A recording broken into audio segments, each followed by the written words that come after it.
Baik, saya ucapkan selamat malam untuk Bapak Ibu jemaat sekalian. Ya, puji syukur kepada Tuhan, kita bisa kembali berkumpul di kebaktian kita yang kedua pada malam hari ini. Kita bisa kembali berkumpul untuk memuji dan memuliakan nama Tuhan. Dan terlebih kita akan belajar firman Tuhan.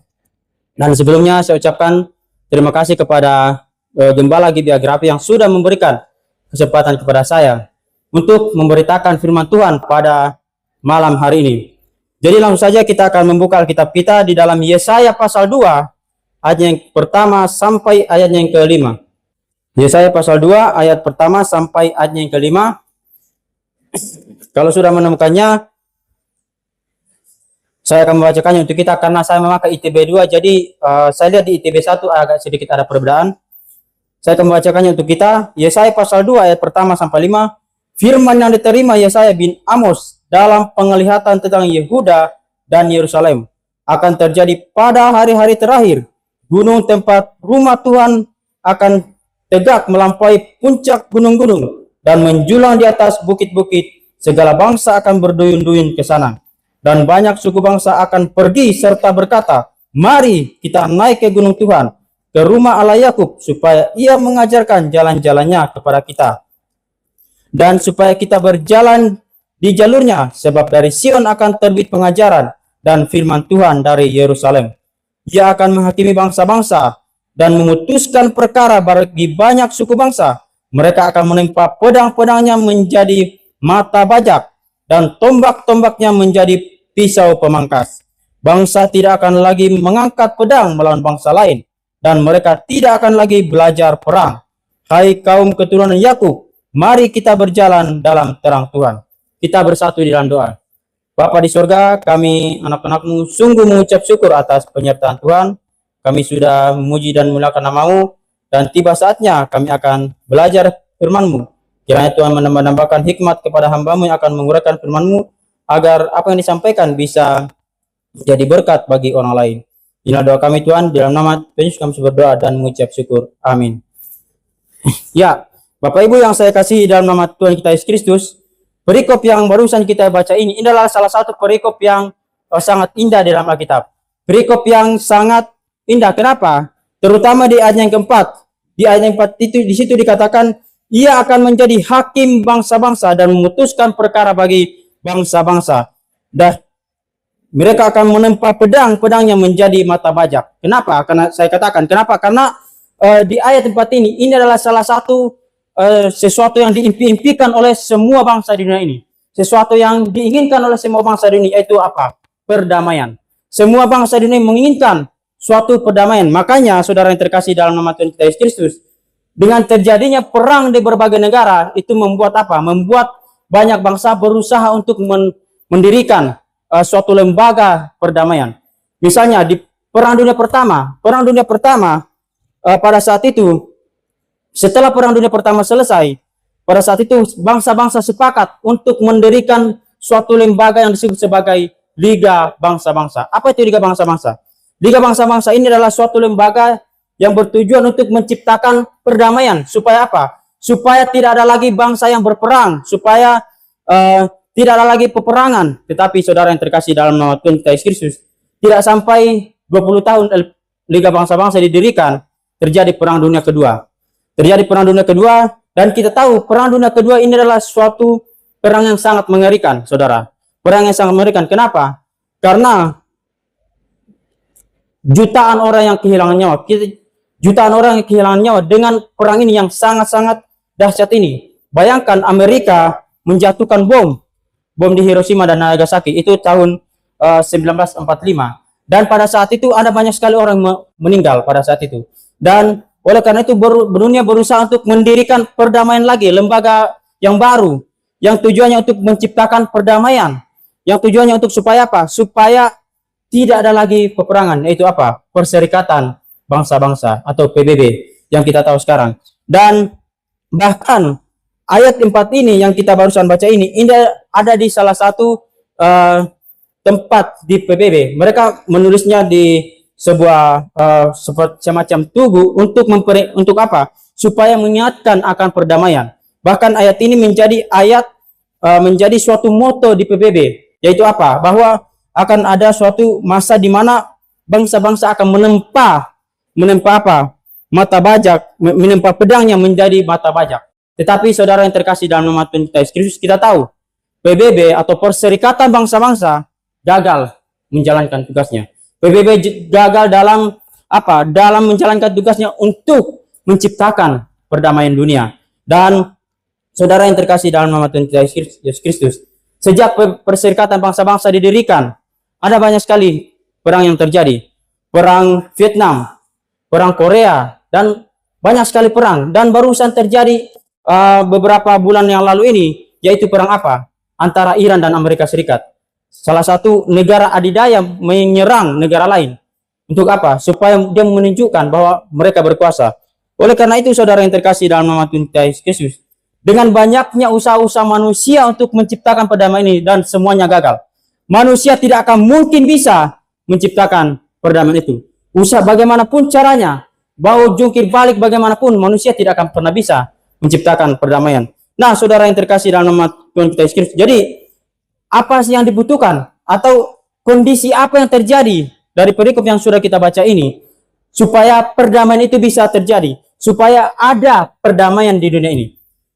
Pada sore hari ini saya memberikan seperti pasti pengas sering bilang dengan 3 huruf. Kalau sore hari ini saya memberikan 3 huruf P. Huruf P. P yang pertama yaitu adanya pengajaran yang benar. Supaya kondisi ini bisa terjadi, maka harus ada pengajaran yang benar. Coba kita lihat di perikop yang sudah kita baca tadi, di ayat yang ketiga. Di situ dikatakan bahwa dan banyak suku bangsa akan pergi dan berkata, mari kita naik ke gunung Tuhan, ke rumah Allah Yakub, supaya ia mengajarkan jalan-jalannya kepada kita, dan supaya kita berjalan di jalurnya, sebab dari Sion akan terbit pengajaran dan firman Tuhan dari Yerusalem. Jadi harus ada pengajaran yang benar, barulah bisa terjadi kondisi seperti ini. Banyak orang berusaha untuk lompat ke ayat yang keempat, berusaha untuk supaya apa? Supaya ada perdamaian yang begitu sangat indah itu. Tetapi mereka lupa bahwa supaya itu bisa terjadi harus terlebih dahulu ada pengajaran yang benar. Harus ada pengajaran yang benar-benar sesuai dengan Alkitab. Harus ada pengajaran yang benar, yang tidak menyimpang dari Alkitab. Oh, saudara yang terkasih dalam nama Tuhan kita Yesus Kristus, coba kita buka satu ayat di dalam Yeremia pasal 31 ayat 33.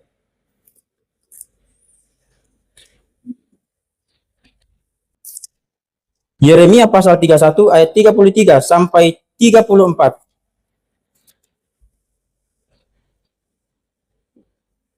Kalau sudah menemukannya, saya akan membacakannya untuk kita. Tetapi beginilah perjanjian yang kuikat dengan kaum Israel sesudah waktu itu. Demikianlah firman Tuhan. Aku akan menaruh Tauratku dalam batin mereka dan menuliskannya pada hati mereka. Aku akan menjadi Allah mereka dan mereka akan menjadi umatku. 34. Tidak perlu lagi orang mengajar sesamanya dan saudaranya dengan mengatakan, kenallah Tuhan, sebab mereka semua besar kecil akan mengenal aku. Demikianlah firman Tuhan. Dan aku akan mengampuni segala kesalahan mereka dan tidak mengingat lagi dosa-dosa mereka. Nah, saudara yang terkasih dalam nama Tuhan kita Yesus Kristus, ini adalah kondisi di mana ketika pengajaran yang benar itu diterima, ketika doktrin yang benar itu diterima oleh semua orang. Dan apakah hari ini semua orang menerima pengajaran yang benar? Tidak. Ya, kita sudah berulang kali untuk mencoba untuk mengajak orang ke dalam kebenaran. Selalu banyak sekali mengalami kegagalan. Kita coba pendalaman Alkitab. Pendalaman Alkitab supaya apa? Supaya kita bisa menarik orang ke dalam kebenaran. Tapi tidak semuanya mau menerima kebenaran. Kita berusaha untuk menarik mereka ke dalam kebenaran dengan apa? Minggu depan kita akan seminar dengan cara seperti itu. Tapi tidak semua orang mau menerima. Kenapa? Karena banyak orang yang menolak kebenaran. Banyak orang yang tidak mau menerima kebenaran dengan berbagai alasan. Nah, saudara yang terkasih dalam nama Tuhan kita Yesus Kristus. Jadi, pada masa itu bahwa manusia akan senang dengan pengajaran yang benar. Orang-orang akan senang untuk mencari kebenaran, untuk mencari doktrin yang benar pada masa itu. Tetapi, kalau kita bandingkan di zaman sekarang, apakah di zaman sekarang orang-orang senang akan pengajaran yang benar? Apakah di zaman sekarang orang-orang senang akan doktrin kita? Tidak.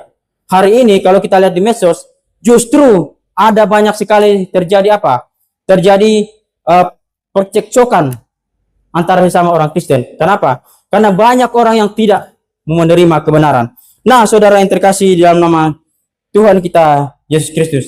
Lalu hari ini ada banyak orang yang menolak pengajaran yang benar. Ada banyak orang yang menolak doktrin yang benar. Hari ini orang alergi dengan kata doktrin.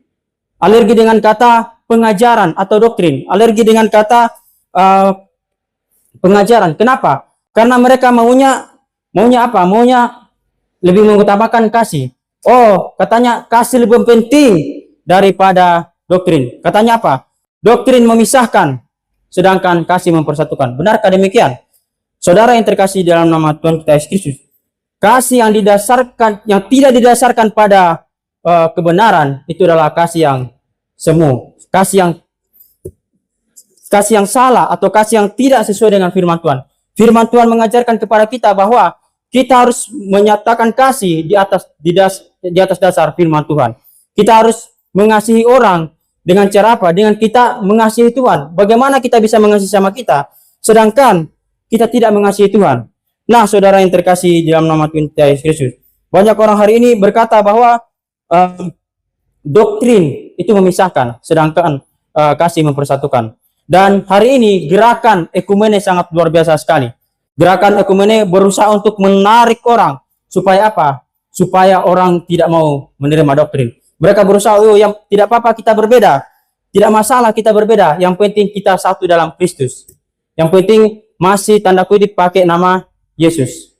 Oh, saudara yang terkasih dalam nama Tuhan Yesus. Padahal Tuhan sendiri berkata bahwa nanti akan ada saatnya banyak orang akan memakai nama Dia. Banyak orang akan memakai nama Yesus. Supaya apa? Supaya menyesatkan banyak orang. Oh, saudara yang saya kasih dalam nama Tuhan kita Yesus Kristus. Dan kalau kita lihat media sosial hari ini, ada banyak sekali penyimpangan yang terjadi. Tetapi orang tidak berani mengkritisi. Kenapa? Karena mereka sudah nyaman di dalam pengajaran yang salah. Sudah nyaman di dalam doktrin yang salah. Oleh karena itulah, saudara yang terkasih dalam nama Tuhan kita Yesus, kita sebagai orang yang sudah benar, orang yang sudah dalam kebenaran, mari kita mencoba untuk menarik mereka kembali ke dalam kebenaran. Nah, saudara yang terkasih dalam nama Tuhan kita Yesus Kristus. Dan kalau kita lanjutkan lagi di pembacaan kita, coba kita buka lagi di dalam Yesaya pasal 2 ayatnya di ayat yang kedua dikatakan bahwa pada hari-hari akan terjadi pada hari-hari terakhir, gunung tempat rumah Tuhan akan tegak melampaui puncak gunung-gunung dan menjulang tinggi di atas bukit-bukit, dan segala bangsa akan berduyun-duyun ke sana. Oh, saudara yang terkasih dalam nama Tuhan Yesus, pada hari-hari terakhir ini mengacu kepada hari-hari di mana hari Tuhan, di mana Tuhan akan menyatakan kerajaannya, di mana Tuhan akan menyatakan bahwa Dia adalah penguasa alam semesta ini, dan ini mengacu kepada kerajaan 1000 tahun. Karena di masa kerajaan 1000 tahunlah akan terjadi hal seperti ini, yaitu di mana bangsa-bangsa tidak akan lagi ada yang berperang, dan tidak akan ada lagi orang mencoba-coba untuk mengangkat pedangnya. Nah, saudara yang terkasih dalam nama Tuhan Yesus Kristus, dan kalau kita lihat di ayatnya yang ketiga tadi, di situ dikatakan bahwa dan banyak suku bangsa akan pergi serta berkata, mari kita naik ke gunung Tuhan, ke rumah Allah, supaya mengajarkan jalannya kepada kita. Dan yang kedua adalah, poin yang kedua yang bisa kita pelajari dari perikop ini adalah adanya penyembahan yang benar. Atau P yang kedua, bahwa akan ada penyembahan yang benar. Kalau sudah ada pengajaran yang benar, pasti akan ada penyembahan yang benar. Kalau sudah di dalam kebenaran, pasti akan menyembah kepada Tuhan yang benar. Oh, saudara yang terkasih dalam nama Tuhan kita Yesus Kristus, hari ini ada banyak sekali orang yang menolak penyembahan yang benar. Mereka menyembah banyak sekali ilah-ilah lain, banyak sekali patung-patung. Mereka menyembah banyak sekali sesuatu yang tidak sesuai dengan firman Tuhan. Oh, saudara yang terkasih di dalam nama Tuhan kita Yesus. Tetapi akan ada suatu momen di mana bangsa-bangsa akan sujud menyembah kepada Tuhan. Coba kita buka di dalam Yesaya pasal 19 ayat yang ke-21 sampai 25.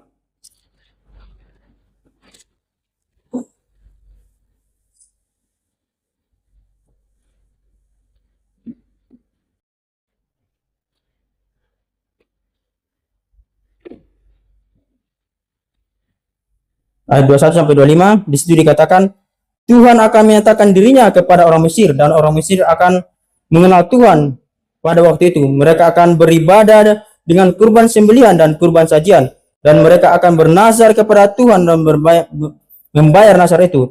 Tuhan akan menghajar orang Mesir, akan mengajar dan menyembuhkan. Mereka akan berbalik kepada Tuhan, dan Ia akan mengabulkan doa mereka dan serta menyembuhkan mereka. Pada waktu itu akan ada jalan raya dari Mesir ke Asyur, sehingga orang Asyur dapat masuk ke Mesir, dan orang Mesir ke Asyur, dan Mesir akan beribadah bersama Asyur. Pada waktu itu Israel sebagai yang tiga di samping Mesir dan Asyur akan menjadi berkat di atas bumi, yang diberkati oleh Tuhan semesta alam, dengan berfirman, diberkatilah Mesir umatku, dan Asyur buatan tanganku, serta Israel milik pusakaku. Oh saudara yang terkasih dalam nama Tuhan kita Yesus Kristus. Jadi akan ada salah suatu kondisi di mana Asyur, Mesir, dan juga Israel itu sama-sama menyembah kepada Tuhan. Hari ini kalau kita lihat, apakah ketiga negara ini sama-sama menyembah kepada Tuhan? Tidak. Sama sekali tidak. Sama sekali tidak antara Mesir. Mesir ini sekarang apa yang mereka sembah? Kebanyakan sekarang mereka Muslim. Terus Asyur ini kalau kita lihat di internet itu mereka itu ke daerah Irak ke sana, dan orang Irak hari ini itu menyembah kepada siapa? Ya, Muslim atau kepada ilah lain. Terus Israel hari ini Israel menyembah kepada siapa? Allah yang benar? Tidak. Hari ini orang Israel menolak Tuhan, menolak Sang Mesias. Jadi kalau kita mau bandingkan di zaman sekarang dengan kondisi yang terjadi pada saat itu, ini sangat berbeda total. Ini sangat berbeda sekali. Kenapa? Karena dikatakan Mesir dan Asyur dan juga Israel itu akan sama-sama menyembah kepada Tuhan. Tetapi kalau kita lihat sekarang, realitanya sangat berbeda jauh. Dan oleh karena itulah, ini adalah suatu hal yang sangat indah di mana tiga negara yang sebelumnya penyembah berhala itu bisa sama-sama menyembah kepada Tuhan. Nah, saudara yang terkasih di dalam nama Tuhan kita Yesus, dan hari ini ada banyak sekali bangsa yang menolak Tuhan. Ada banyak sekali bangsa yang tidak mau menyembah kepada Tuhan yang benar, tidak mau beribadah kepada Tuhan yang benar. Kenapa? Karena mereka lebih mementingkan apa? Mementingkan ekonomi, mementingkan uang dan lain sebagainya. Terutama pemimpin-pemimpin bangsa di zaman sekarang ini. Dan terutama karena iblis berusaha untuk menyesatkan pemimpin-pemimpin bangsa-bangsa pada saat ini. Oleh karena itu saudara yang terkasih di dalam nama Tuhan Yesus, bahkan kalau kita lihat Israel sebagai Tuhan katakan bahwa dia adalah biji mata Tuhan, dia adalah bangsa umat pilihan Tuhan. Hari ini apakah menyembah kepada Tuhan yang benar? Tidak, saudara yang terkasih dalam nama Tuhan kita Yesus. Tidak. Israel hari ini itu kalau kita lihat itu mayoritas itu tidak menyembah kepada Tuhan Yesus. Kenapa? Karena mereka menganggap Yesus itu hanyalah manusia biasa. Yesus itu hanyalah anak tukang kayu. Yesus itu hanyalah utusan dari Tuhan. Dan dia bukan Mesias. Oleh karena itu, saudara yang terkasih di dalam nama Tuhan kita Yesus, orang Israel hari ini itu berusaha untuk apa? Menanti-nantikan kapan Mesias datang kembali. Mereka masih menanti-nantikan kedatangan Tuhan datang kembali. Dan kalau kita lihat Tuhan pernah menghajar mereka di dalam Injil Matius. Tuhan Yesus pernah berkata bahwa terutama bait suci bahwa tidak ada satupun di antara batu di bait suci itu akan terletak di atas yang lain, dan itu memang terjadi. Dan Tuhan memang menghajar mereka, tetapi apa yang terjadi? Hari ini Israel memang tidak mau bertobat-tobat. Nah, saudara yang terkasih di dalam nama Tuhan kita Yesus Kristus, dan hari ini tidak ada bangsa yang menyembah Tuhan dengan sepenuh hati. semuanya adalah penyembah berhala. Tidak ada bangsa, bahkan bangsa kita sendiri. Apakah bangsa kita sendiri menyembah kepada Tuhan yang benar? Tidak. Oh, saudara yang terkasih di dalam nama Tuhan kita Yesus Kristus. Dan kita akan melanjutkan pembahasan kita. Kita ke P yang ketiga, yaitu adanya pribadi yang benar.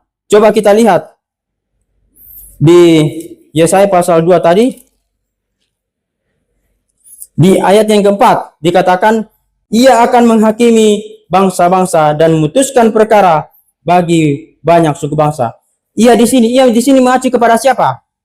Ia di sini mengacu kepada Yesus Kristus. Kalau kita lihat di dalam Yohanes pasal 14 ayat 6, di situ dikatakan bahwa akulah jalan dan kebenaran dan hidup.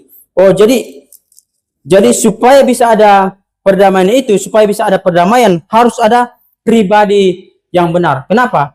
Karena kalau tidak ada pemimpin yang memimpin perdamaian itu, maka tidak akan lagi. Oh, mungkin ada yang berkata bahwa bukankah nanti Antikristus juga akan mendirikan perdamaian selama kurang lebih 3,5 tahun. Oh, saudara yang terkasih di dalam nama Tuhan kita Yesus Kristus. Memang pada saat suatu saat nanti Antikristus itu akan mencoba-coba untuk mendirikan perdamaian. Dengan gejolak yang terjadi di zaman sekarang ini, dengan berbagai perang di mana-mana, akan ada suatu pribadi yang mencoba-coba untuk mendirikan perdamaian. Tetapi itu hanyalah perdamaian yang sementara. Makanya di dalam Tesalonika dikatakan bahwa dia mengingkari perjanjian yang dia sudah buat itu.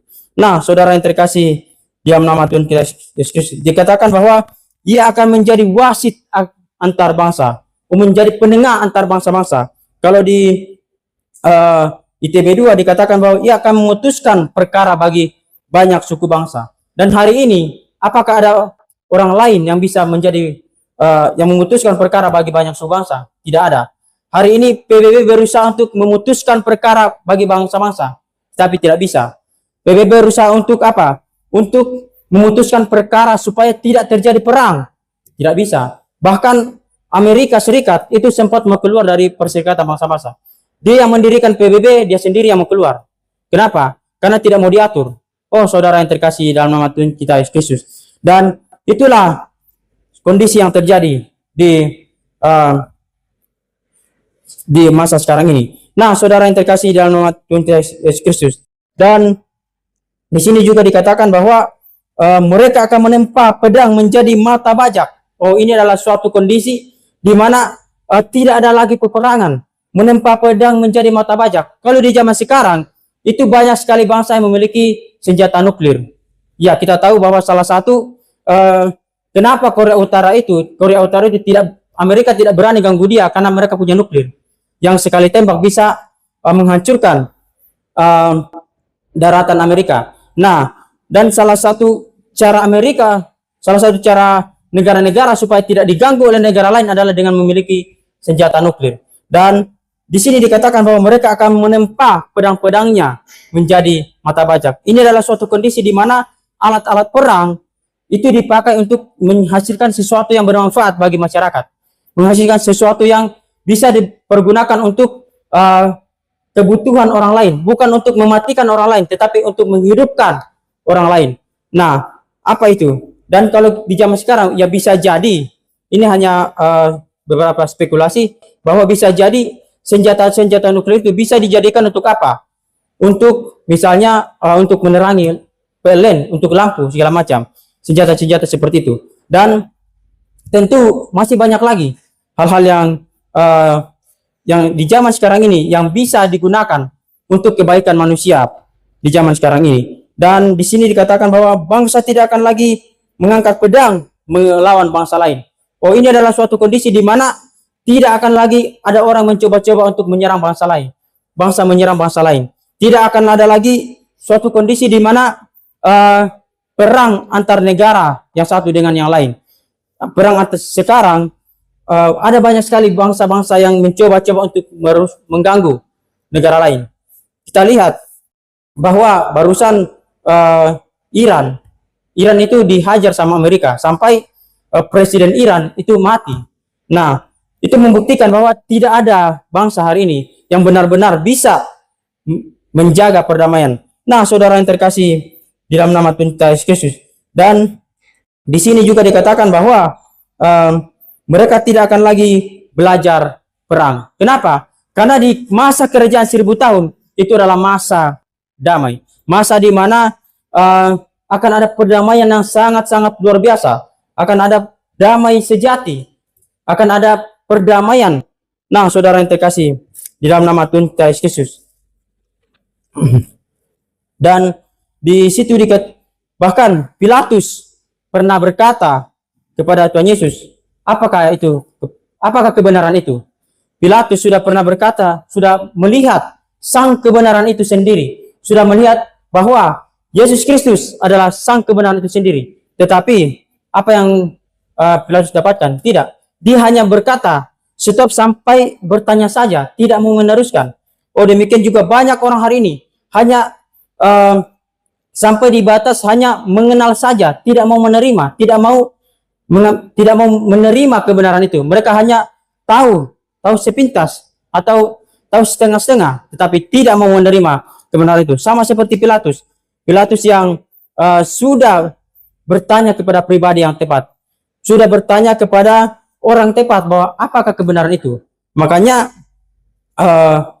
saudara terkasih dalam nama Tuhan kita Yesus, makanya hari ini ada banyak sekali orang yang sudah kita coba bawa ke dalam kebenaran, tetapi selalu menolak kebenaran. Nah, saudara yang terkasih di dalam nama Tuhan kita Yesus Kristus, jangan sampai orang-orang yang sudah mengenal kebenaran, yang sudah berada di dalam kebenaran, itu sama seperti Pilatus, sudah bertemu dengan sang kebenaran, tetapi masih menolak kebenaran, masih mencoba-coba untuk keluar dari kebenaran.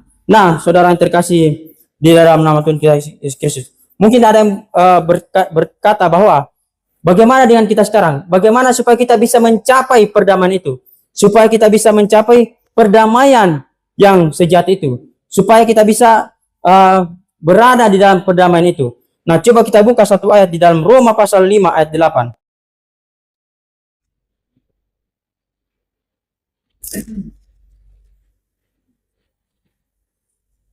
Ayat 8 sampai 10. Di situ dikatakan bahwa namun Allah menunjukkan kasih-Nya kepada kita dalam hal ini ketika kita masih berdosa, karena Kristus telah mati untuk kita. Terlebih lagi karena kita sekarang telah dibenarkan oleh darah-Nya, kita pasti akan diselamatkan melalui Dia dari murka Allah. Sebab jikalau kita masih seteru diperdamaikan dengan Allah melalui kematian anaknya, terlebih lagi kita yang sekarang akan diperdamaikan pasti akan diselamatkan oleh murkanya. Jadi, saudara yang terkasih dalam nama Tuhan, bagi orang-orang yang belum mengenal kebenaran, supaya bisa berdamai dengan Allah, yaitu apa? Di sini dikatakan bahwa kita bisa berdamai dengan Allah. Supaya kita bisa berdamai dengan Allah, maka kita harus berada dalam Kristus Yesus. Karena Yesus Kristuslah Sang Putra yang turun ke dalam dunia. Dia adalah pribadi yang memperdamaikan kita dengan Allah Bapa. Dia adalah pribadi yang datang ke dalam dunia. Tujuannya untuk apa? Tujuannya untuk supaya apa? Supaya kita bisa diperdamaikan dengan Allah Bapa. Oleh karena itu, saudara yang terkasih di dalam nama Tuhan Yesus, memang hari ini kita tidak mungkin bisa mencapai perdamaian yang seperti yang sudah dicatat di dalam Yesaya tadi. Tetapi apa yang perlu kita lakukan? Hal yang perlu kita lakukan bagi yang belum mengenal kebenaran, yaitu segeralah engkau memperdamaikan dirimu dengan Allah. Dengan cara apa? Dengan menerima Kristus sebagai Tuhan dan Juru Selamat. Oh, kita tidak mungkin bisa mendirikan suatu lembaga seperti PBB dan lain-lain sebagainya untuk bisa memperdamaikan diri kita dengan Allah. Tidak bisa. Kita tidak bisa mencoba-coba menyogok Tuhan untuk berdamai dengan Tuhan. Sama seperti yang banyak sekali dilakukan oleh orang hari ini. Mencoba-coba menyogok Tuhan dengan apa? Perbuatan baik. Dengan banyak hal, baptisan dan lain-lain sebagainya. Tidak bisa. Kita tidak bisa mencoba-coba berdamai dengan Tuhan dengan mencoba menyumbang apapun ke panti asuhan. Tidak bisa. Oleh karena itu, saudara yang terkasih dalam nama Tuhan Yesus Kristus, Kristus sudah datang ke dalam dunia. Dia sudah mati di kayu salib untuk memperdamaikan kita dengan Allah Bapa. Oleh karena itulah, mari kita yang belum mengenal kebenaran, segeralah kita perdamaikan diri kita dengan Allah Bapa dengan kita menerima Kristus sebagai Tuhan dan Juru Selamat. Oleh karena itu, saudara yang terkasih di dalam nama Tuhan Yesus Kristus, Tidak ada perdamaian yang lebih indah daripada kita memperdamaikan diri kita dengan Allah Bapa. Tidak ada perdamaian yang lebih mulia daripada kita memperdamaikan diri kita dengan Allah. Kalau kita hanya berdamai dengan sesama kita, berdamai dengan banyak orang, perdamaian yang antar sesama bangsa, itu perdamaian itu bisa kacau. Lama kelamaan ada yang melanggar perdamaian itu. Nah, saudara yang terkasih dalam nama Tuhan kita Yesus Kristus, tetapi kita yang sudah damaikan dengan Allah Bapa, itu tidak mungkin bisa rusak. Kecuali kalau kita sendiri yang melanggar perdamaian itu. Dengan cara apa? Dengan cara kita meninggalkan kebenaran. Dengan cara kita tidak lagi beriman kepada Kristus. Itulah cara kalau kita mau merusak perdamaian itu. Tapi tidak. Tetapi kita yang sudah diselamatkan, jangan sampai kita merusak perdamaian itu. Tuhan sudah mati di kayu salib untuk memperdamaikan kita dengan Allah Bapa. Jangan sampai kita merusak perdamaian itu. Dan saudara yang terkasih, dalam nama Tuhan kita, mari, bagi orang-orang yang belum diselamatkan, bagi yang belum mengenal kebenaran, mari segeralah perdamaikan diri Anda dengan Allah Bapa. Dengan cara apa? Beriman kepada Yesus Kristus. Oh saudara yang terkasih, dalam nama Tuhan kita Yesus Kristus. Jadi kita sudah belajar tadi bahwa perdamaian yang sejati itu hanya bisa terjadi melalui 3P, yaitu yang pertama adalah adanya pengajaran yang benar, yang kedua adalah adanya penyembahan yang benar, bagaimana akan ada penyembahan yang semua orang menyembah kepada Tuhan yang benar, dan yang ketiga adalah adanya pribadi yang benar. Ya, demikianlah firman Tuhan pada malam hari ini. Minta kesediaan Jatin Jaya memimpin kita dalam doa.